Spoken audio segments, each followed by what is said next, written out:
Assalamualaikum warahmatullahi wabarakatuh. Kemarin saya melihat ada video orang yang melakukan challenge 100 hari membuat video monolog sekitar 3 sampai 5 hari untuk bagaimana berbicara pelan dan jelas. Nah, menurut saya itu cukup bagus untuk diduplikasi, jadi saya juga akan coba melakukan hal yang sama. Challenge 100 hari membuat video monolog 3 sampai 5 menit yang semoga bisa bermanfaat untuk para pendengar.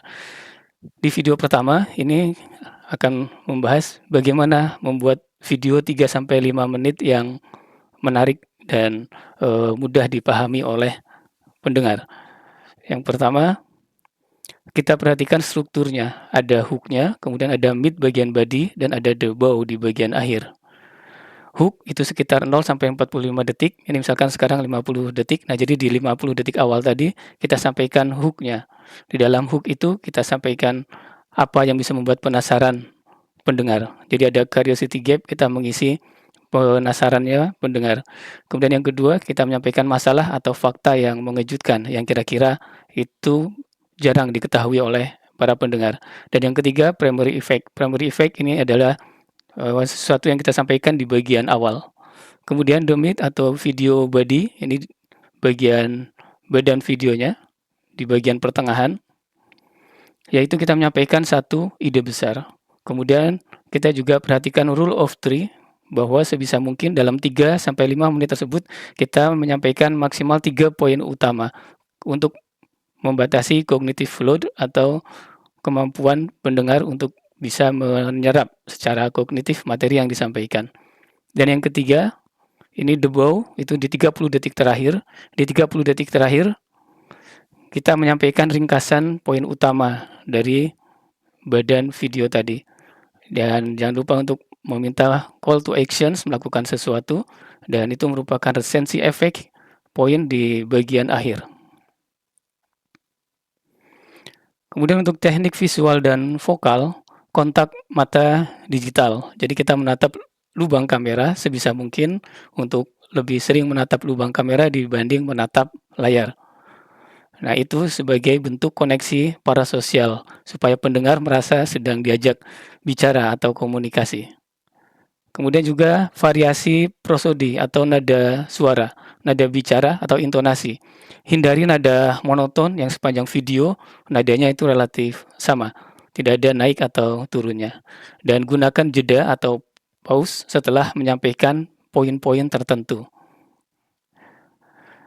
Dan tambahkan energi sekitar 10% ketika menyampaikan sesuatu, 10% dari biasanya kita berkomunikasi di dunia nyata. Nah, karena energi ini nanti juga akan tersampaikan dan terserap oleh pendengar. Dan dalam membuat video itu juga diperhatikan prinsip psikologi kognitif pendengar. Jadi teori yang disampaikan gunakan segmentasi atau chunking. Kalau kita akan menyampaikan hal-hal teknis yang kira-kira itu jarang dipahami oleh kebanyakan pendengar, maka kita gunakan analogi dalam kehidupan sehari-hari. Kita lakukan kaitan dengan skema atau kita kaitkan dengan hal-hal yang kira-kira mudah dipahami oleh pendengar.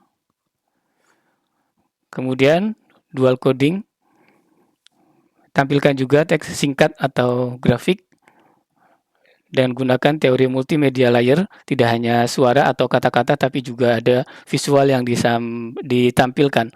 Contoh seperti ini saya memanfaatkan notebook LM untuk mengenerate mind map. Jadi selain mendengar kata-kata juga bisa melihat tampilan di mind map. Ini relatif praktis karena kita tinggal masukkan bahannya dan nanti mind map akan notebook LM akan mengenerate mind map-nya. Kemudian personalization effect, kata ganti Anda atau kita, pemirsa, pendengar. Kemudian gaya bahasa percakapan, ini disampaikan dengan bahasa seolah kita sedang bercakap-cakap dengan teman kita. Untuk aspek teknis, kualitas audio itu menjadi prioritas. Jadi suara, ada kualitas audio itu adalah raja. Dan karena kalau kualitas audionya kurang bagus, itu akan menurunkan usaha kognitif. Dengan kualitas audio yang bagus, itu akan menurunkan usaha kognitif pendengar. Kalau kualitas udaranya jelek, pendengar akan lebih perlu fokus untuk mendengarkan. Kemudian background visual dibuat minimalis, ini untuk menghindari distraksi visual, kemudian fokus pada ekspresi. Nah, ini karena video pertama dari, challenge 100 hari, masih banyak kurangnya. Tadi ada filler-filler yang masih banyak, kemudian, penyampaian yang miss. Semoga di video selanjutnya itu bisa ditingkatkan, dan akan berterima kasih kalau ada yang lebih ahli dalam public speaking, dalam communication skill yang menyampaikan masukan, saran, atau kritiknya. Terima kasih, bertemu lagi di video selanjutnya. Assalamualaikum warahmatullahi wabarakatuh.